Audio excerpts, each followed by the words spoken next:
আসসালামু আলাইকুম ভিউয়ার্স, কেমন আছেন সবাই? আশা করি সবাই খুব ভালো আছেন। তো ভিউয়ার্স, আপনারা কিন্তু দেখতেই পাচ্ছেন 4 দিন আগে কিন্তু এই বক্সের ভিতরে আমি মৌমাছি দিয়েছি। তো প্রচুর পরিমাণ মাছি কিন্তু ভিতরে আছে। তো রানী মাছিটা কিন্তু তখন আমি পাইনি।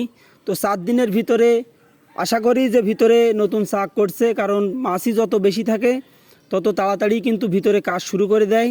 তো আজকে 4 দিন পরে আর কি এই বক্সটা খুলে দেখব যে বক্সের ভিতরের অবস্থাটা কি, এবং আমি আপনাদেরকে দেখানোর চেষ্টা করব যে এই বক্সের ভিতরের মাছিগুলো কি পরিমাণ কাজ করেছে, সেটা আমি আজকে আপনাদেরকে দেখানোর চেষ্টা করব।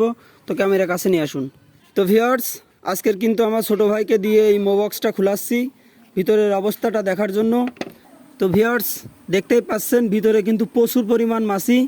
তো রানী মাছিটা আছে কিনা আজকের আমি একটু দেখার চেষ্টা করব, কারণ আগের দিন কিন্তু রানী মাছিটা এর ভিতরে পাইনি খুঁজে। তো ভিউয়ার্স, দেখতেই পাচ্ছেন যে চাকটি আমি কলা গাছের দড়ি দিয়ে বেঁধে দিয়েছিলাম, সে চাকটা কিন্তু ওরা খুবই তাড়াতাড়ি আর কি চাকটা দড়িটা কেটে দিয়েছে। কেটে দেওয়ার পরে দেখুন যে চাকটা কিন্তু তারা এই যে ফ্রেমের সাথে দেখুন কিভাবে আটকে দিয়েছে মোম দিয়ে। রানী মাছিটা আসলে দেখার চেষ্টা করতেছি ভিতরে কি অবস্থা আছে। আমরা কিন্তু ভেতরে রানী মাছিটা দেখার চেষ্টা করলাম, তো ভেতরে কিন্তু রানী মাছির দেখা পাইনি। তো ভিতরে কিন্তু প্রচুর পরিমাণ মাছি আছে, এখনও নতুন চাকও আর কি এই বক্সের ভিতরে করেনি। তো বক্সটা আরও কিছুদিন আমরা রেখে দিচ্ছি যে বক্সের ভেতরে নতুন চাক করে কিনা সেটা দেখার জন্য।